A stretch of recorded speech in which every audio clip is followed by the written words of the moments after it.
Hi, come with me to pick my mom from the airport. එයාගේ flight එක ඉන්නේ රෑ 11 මාට විතර. ඉතින් අපි ගෙදරින් ගියා 10 මාට විතර. රෑ වෙලා හින්දා මම අපි කට්ටියටම හැදුවා green tea and coffee.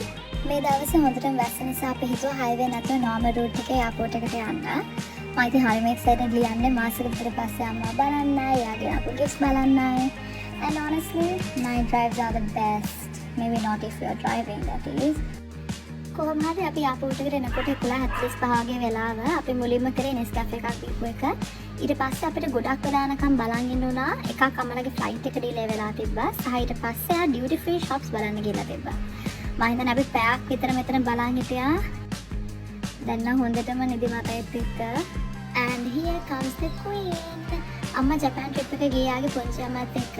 කොහොම හරි මේ වෙලේ මම හිතන්නේ පාන්දර 2 විතර ඇති වෙලාව.